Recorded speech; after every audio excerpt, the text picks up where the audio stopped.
Merry Christmas, folks. Yes, tomorrow it is Christmas Eve. And I just want to say thank you for taking the time to jump on here, because I'm sure you are running around doing all kinds of things, or maybe you're not. So welcome to Raw Chatter. I am your host speaking, Vicky Midwood, health coach, addiction eliminator. And basically, I want to talk to you about getting through Christmas Day, especially if you are somebody who is in recovery from an eating disorder, from alcohol dependence or drug addiction, and is working through recovery. But also, if you are somebody who deep down inside knows that you have a problem, but you're struggling secretly and quietly and hoping that you have got a handle on it and that nobody will know, and you're doing the usual, kidding yourself and others that you've got everything under control, this is for you. Right. And I'm saying that not in any judgmental way, because that was me for many, many years. Christmas was a time of year that I dreaded for a number of reasons when I was little. It always spelled time of great angst in my household. I knew that there would be arguments. I knew that there would be people who would be drinking too much. And it just needed one person to say just something that was taken the wrong way, and then all hell would break loose. Now, I didn't know when I was a kid that I was turning to food to soothe, to cope, to try to feel safe in some way, shape or form. I just thought that, it was a time where everybody overindulged, and that was just what everyone did. And as I got older and into my sort of 11, 12-year-old and started to be really aware of body and wanted to lose weight, then Christmas became a nightmare, a minefield, particularly because for those of you who are maybe new to me, and if you are, hi, welcome, and you haven't listened back to any of the very early episodes back in season 1, we're in season 6 now, where I shared my story. Bulimia was my thing when I was 11, and so it would just feel like no matter where you turned around the whole Christmas period, there was just food everywhere. And later on, food and drink. And it would be literally, it could be just one chocolate, one quality street, one bar from a selection box would kick off a binge. And it meant that once I had one, I couldn't stop. I was with food exactly as I was with alcohol. There's a saying in the rooms of recovery: 1,000 is too many, but one is never enough. In other words, once you start, you cannot stop. And for many people, particularly when it comes to alcohol, they don't necessarily want to admit to themselves that they have an issue. But if they're honest, they do recognize that they cannot drink and they're absolutely fine. But if they start, they just seem to have an inability to hit that stop button after a certain amount. They just need to keep going beyond the point of what I would call sort of nicely tipsy, where you kind of feel the world is a better place and you're all sort of mellow and you're a bit more confident. And it tips over into that space and place where you never stop talking, you repeat yourself, you think that you're being either hilariously funny or very intellectual, and actually you're not. You're just being a pain in the ass and embarrassing. And for a lot of people, Christmas is when this stuff happens much more obviously and much more frequently. Why? Because for the majority of people, you have some days off, and usually, especially this year, it falls so that Christmas Day is a Thursday, then you've got Friday, Boxing Day, then you've got a weekend. So for the majority of people, that's 4 days. That's 4 days of potentially overdoing it on both the food, the alcohol, maybe one, maybe the other, maybe both, and other things too. Perhaps you get hooked on the sales, because we know that they kick off, don't they, on Boxing Day, and maybe that is the thing that you are doing. Or maybe it's online gambling, or maybe you do disappear and get out the house as soon as you possibly can because you actually physically want to go. And there's a lot of sports events on Boxing Day. So in other words, this is the time of year where anybody who has any kind of thing that is their go-to, that gives them a sense of escapism, a sense of feeling calm, a sense of relief or release, or a sense of being able to cope with what are the expectations of them, then this is it. This is the time of year that ticks all of those boxes. And so what I want to do on this episode really is, first of all, say to you, you are not alone in your struggles. The way that you are feeling is something that billions, and I'm saying billions because there are so many people who struggle in silence with these things, particularly when it comes to eating disorders or disordered eating. There's this idea that if you have some kind of an eating disorder, it shows up in the way that you look in terms of your weight, and that people, if they look at you, they'll kind of know. And the truth is, that's not the case. The majority of people with eating disorders look like they are average, just a normal weight. And that's why it's really difficult for anybody around you to even think that there's an issue or a problem, especially if you are practiced, because you've had many years, if not decades, of practicing masking and pretending that everything is fine. Now, that was definitely my story for over 2 decades. I tried to pretend that everything was fine. I would eat normally or even restrictively and get praised for it. Oh, aren't you good? Right? Not indulging like everybody else, all that kind of stuff. And it would trigger me like heck, because little did they know that I was eating all of that stuff. I was stuffing it in secret, behind my bedroom door without anybody knowing, or in my car later on. And if that is you, if I'm describing you, I can tell you, you're not the only one. And the feelings of shame and guilt and the pressure and the stress of having to hide this stuff and worrying that you're going to get caught out, that you're going to get rumbled, it's massive. And ridiculous as it is, that's what perpetuates the cycle, because the shame, the fear that you are going to get caught creates more stress, which then gets you repeating it. So what I want to go through is kind of devised, if you like, a little 5-step guide to helping you to feel a bit calmer over Christmas Day. And if anybody is listening to this who doesn't have any issues, but you suspect that you're going to be around a dinner table or spending some time with people who have, please, I implore you, be mindful of what you are talking about.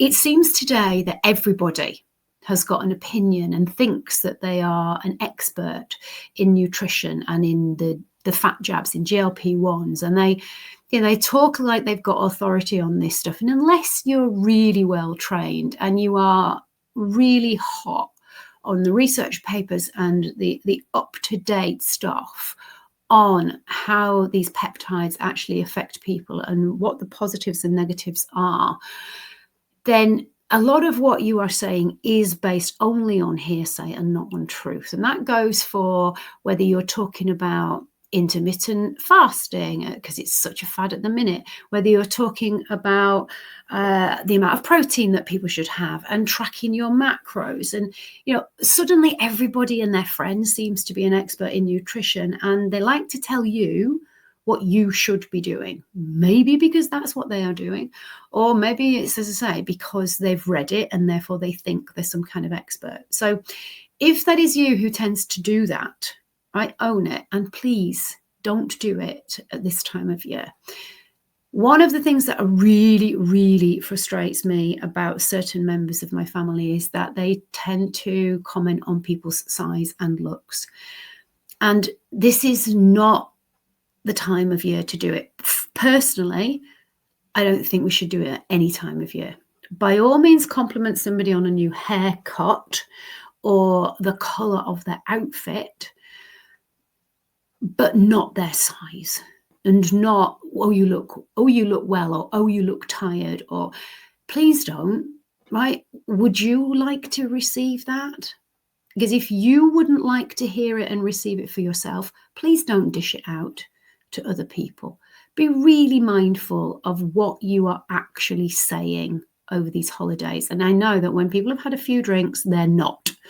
And so watch what you are drinking if you are somebody who does decide that you are going to participate in alcohol over the holidays, right? Just be really mindful that it can make you lose the ability to focus clearly on what you are saying. So be very careful about what you come out with, what topics you're going to talk about. And my suggestion would be, don't talk about size, don't talk about people's looks, and don't talk about diets and fitness and restriction and all of that kind of stuff, because you just don't know who around that table is struggling with their body image or with food or with drink.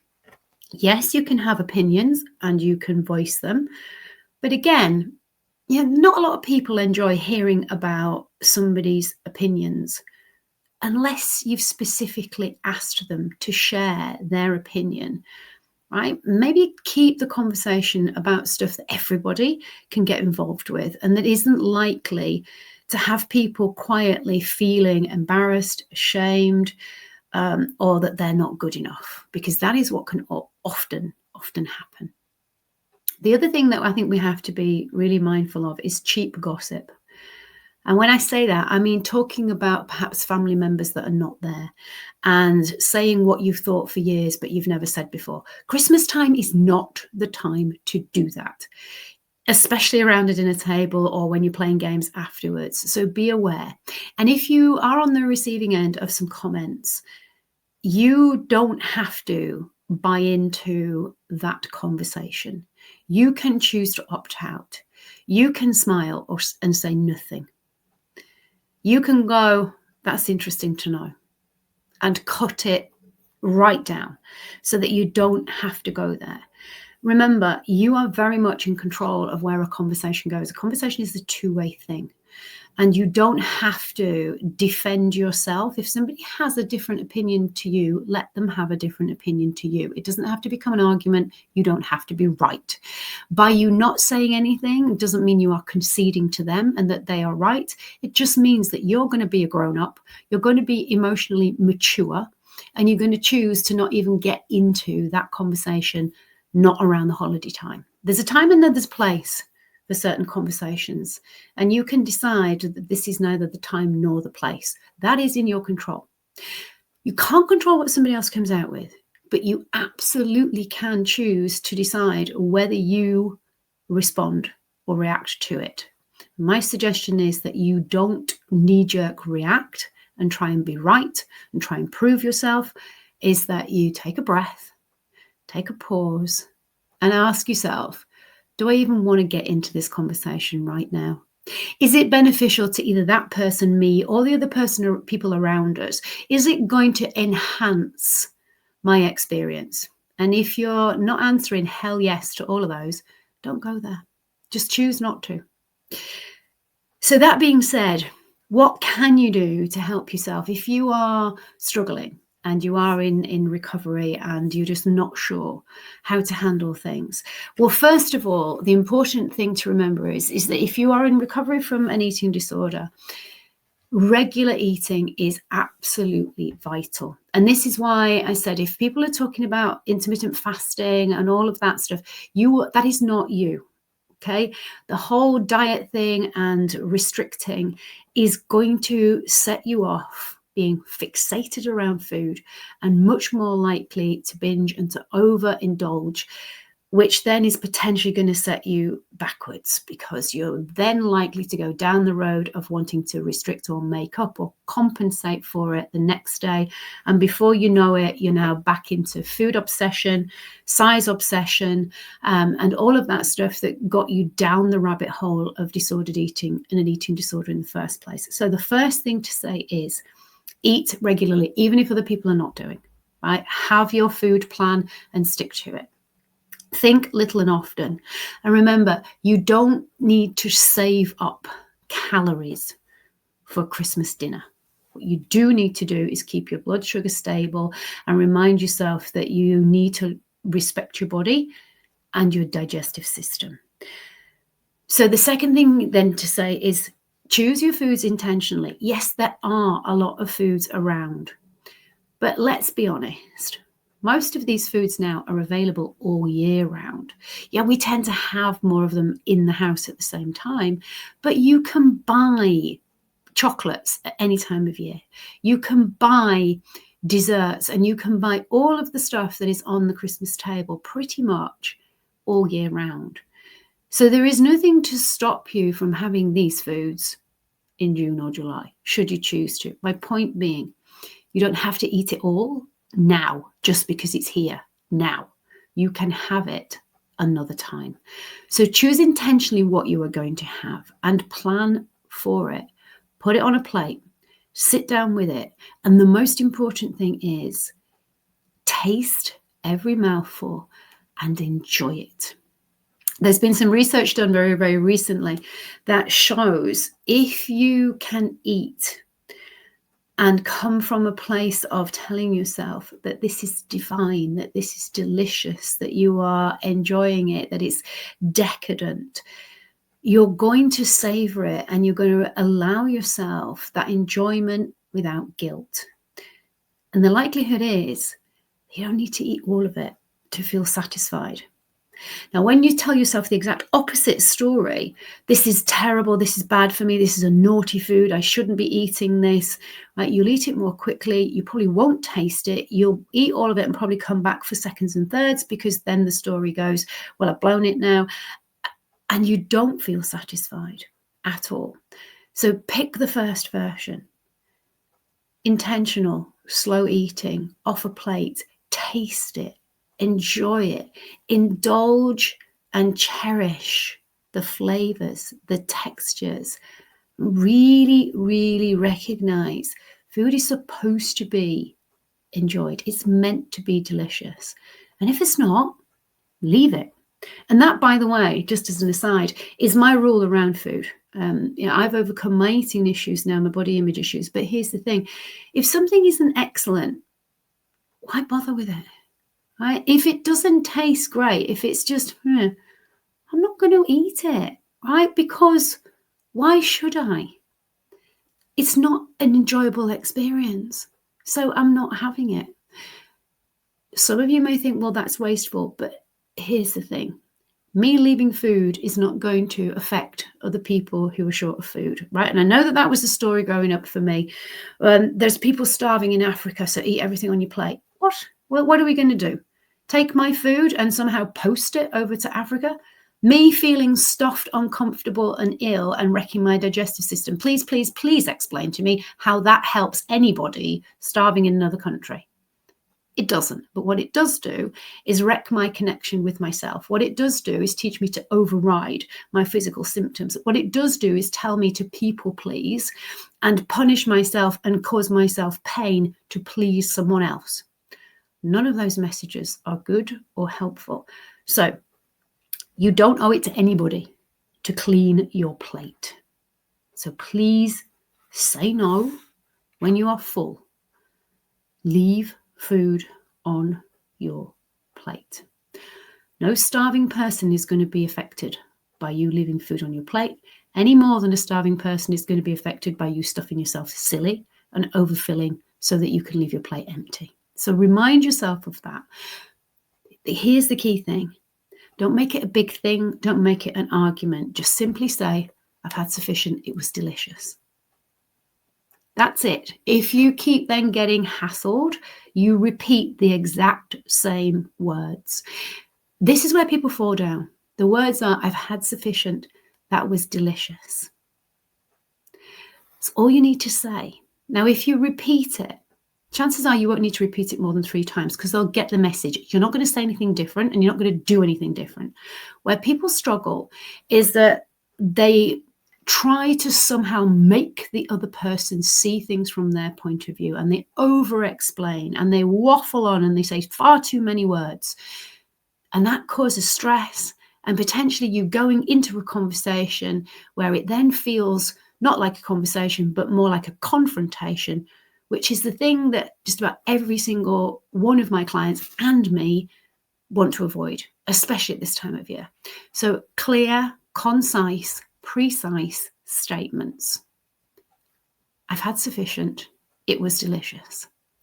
And if needs be, practice hearing yourself saying this so that when it comes to having to utilize that phrase on the day, it's not new to you. It doesn't feel weird. It doesn't sound odd because you've heard yourself saying it multiple times. The other person hasn't, and the chances are they will respect you. And if they don't, they'll try and get you to eat some more. You repeat it. So remind yourself, repetition, repetition, repetition. 3 times is probably the maximum. I've rarely had anybody who's needed to say it more than 3 times before people go, okay, she's not going to say anything else. So we've gone through, do not starve or restrict or save up calories. Eat regularly. Choose your foods intentionally. So if you want to have chocolates and you're going to have dessert, ensure that you set the intention that you're going to do. Eat slowly. Taste the food. No guilt. Eat what you like. And if you've had enough, leave it. You don't owe anybody a clean plate. No more body bashing. This is key. Christmas time, holiday time is not the time for you to get het up on what the scale is saying. I'm not a scale fan. I do encourage my clients to ditch the scales. Some do, some don't. And ultimately, we all have our own thoughts and feelings around it. I think if you are getting het up and you have in the past on a body weight, it's not helpful. And the simple reason is this.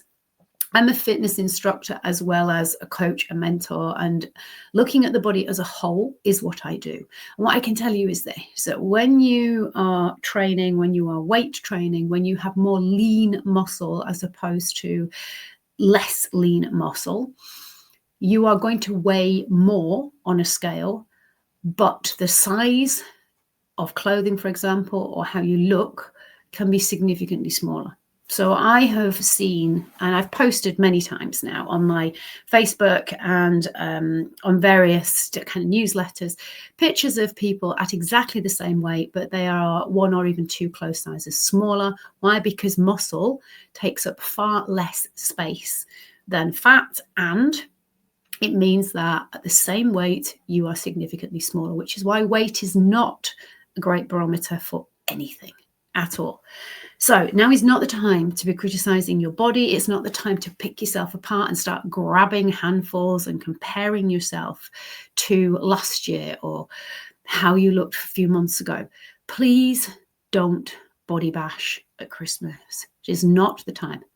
I don't encourage you to do it anytime, but especially not now, because we're already going to be in a state of potentially heightened emotions and doing things that are already not in our routine. So please, please be kind to yourself. Focus on comfort over punishment. Step away from mirrors. Focus on movement rather than measurements. So I'm well for moving your body. Get out for a walk after you've eaten, for sure. If you can, if you have a training routine and you regularly do train 3 or 4 times a week, there's absolutely no reason why you can't continue to do that over Christmas. You might have to change the time of day that you do it, but do try and do it if it makes you feel good. Not because you are making up for or compensating, but because it makes you feel good and it helps your body and your brain to function well. The last thing I'm going to touch on here is alcohol. And as I said earlier on in this podcast, there's a lot of people who don't think they have an issue with alcohol. But once you start drinking, you can't stop, or you don't know when to stop, then chances are you do. And it may well be that it's a dependence you don't necessarily recognize, but perhaps you're doing it because it allows you to opt out. Perhaps you're doing it because it's a way of you feeling more confident and able to speak to certain members of the family that you don't normally speak to. Perhaps it's your way of slowing down and winding down because you can't seem to do it any other way. Whatever the reason is, just remember that alcohol is an inhibitor. It is going to lower your guard. It's going to make you more likely to say some stuff that perhaps you didn't really want to say. And it can also increase cravings for food. So if you are somebody who is struggling around food and feeling overwhelmed, then drinking too much is not going to help you in any way, shape, or form. So my suggestion for a lot of my clients is to decide, are you going to drink at all? If you are one of those people who once you start, you don't know the limits, then my suggestion would be don't, especially if you've got family around and you're entertaining, and especially kids, right? There is nothing worse, because kids don't forget. Family members as well tend to not forget. If you make a fool out of yourself or you cause an upset, it's going to be etched on your kids' memories, especially if it causes issues for days afterwards. So really ask yourself, what is alcohol actually giving me? And if you say, well, do you know what? No, I can have a glass of wine or two and it's all good, then fine. But if you know that you are wanting to finish the bottle and then you wanted to go on to the spirits, and Christmas Day is just an excuse to start on the Bucks Fizz and to continue, I'm going to ask you to be radically honest with yourself. And if you do feel that actually you have an issue that you need to address, then please get in touch. All of my details are going to be in the description if you're watching on YouTube, and show notes if you are on Apple or Spotify. And then decide, if you are going out and you're not necessarily driving, perhaps you're going on the tube or you're getting a cab, is there a number of drinks that you know is sensible and that you're not going to go above that because you don't trust yourself and what you may say and what you may do if you do? And that, for a lot of people, is an easy way, because that way you know what your limit is, you know that you're going to stick to it. You've made that decision before you've had a drink, so it's not hard to stick to it if you decide beforehand. And then be really resilient and don't allow yourself to be cajoled, bullied, right? Whatever other word you want to use, by other people. Oh, come on, join me. I can't drink it on my own. No, you can, because I choose to not have any more, because I made myself a promise, and I am actually somebody who respects the promise that I make to myself. Be that person. That's what I'm inviting you to do. Be the person who honors the promises to themselves, because that is how you create self-trust, and that is how you grow your self-worth and your resilience. Make your decisions, stick to it, right? Do not let somebody else dictate what you are going to put into your body, because here's the thing, they're not going to be you waking up the next morning, are they? So think about that. And then the last thing that I'm going to just say is, if you are overindulging for a few days, in the grand scheme of things, it's not going to make a massive difference, right? One meal is not going to put on a stone, right? Overindulging for a few days, 4 days, or whatever the holiday span is, or even a week, right, is not going to make that much difference in the grand scheme of 52 weeks of a year, right? The problem is if you then decide to throw in the towel and continue. That's where the issues are, where you decide that, you know what, this is too hard and I'm just going to, throw in the towel and I'm just going to overindulge on anything and I don't care anymore. Now, if that is where you're at, then look at what that's going to cost you.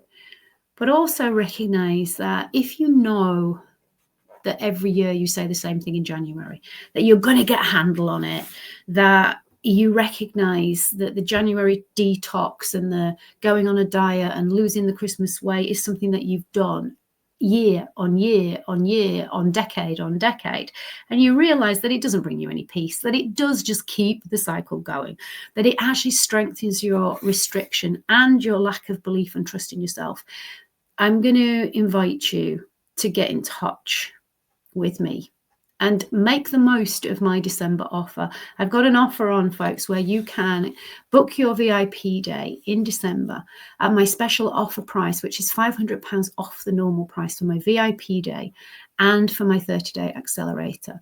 And if you book now, pay your deposit of £500, you can lock in that £500 off offer. You can't do that after December. So if you book in January for January, you will pay full price. But if you book for January now with a deposit of £500, you will also get that £500 off your VIP day and your 30-day accelerator day. And this is for people who I help to stop fighting with food, to stop using alcohol to cope, to stop being a high-functioning people pleaser perfectionist who is actually exhausted and full of anxiety. I'm here to help you to address the stuff underneath that, the stuff that makes you feel the need to keep going as you are. I help you if you are struggling quietly, but deep down you know you would like some help. And I help you to build real changes without extremes, without crazy diet plans or exercise plans, but by helping you to get to understand you, what drives you, what you need to change, and how practically you can do that in your current circumstances so that you don't need to go through this again and again, feel like every year is a Groundhog Day. You don't have to fix Christmas. You don't have to fix yourself. We do need to get through it, hopefully, with being kinder to ourselves and causing less harm in terms of what we actually do decide to do from food, alcohol, drug side of things. But if anything I've said has resonated with you and you want to download my Calmer Christmas 5-step guide, which kind of highlights the points that I've talked about, then please do. The link is in the description and the show notes. And if you do feel that actually, do you know what, I just want to have a conversation with Vicky. I don't know if I want to work with her, but I wouldn't mind having a conversation about what is going on for me with how I feel about myself, anxiety, ADHD, health issues, food, alcohol, whatever it is. A conversation is free. I don't charge for that, right? And if you do want to do that, visit my website and just hit any of the links on there that say book a call with me. And I'm going to leave you with this. We only have one life, as far as we know, and one body. So please look after this, because it is looking after you, no matter what time of year it is.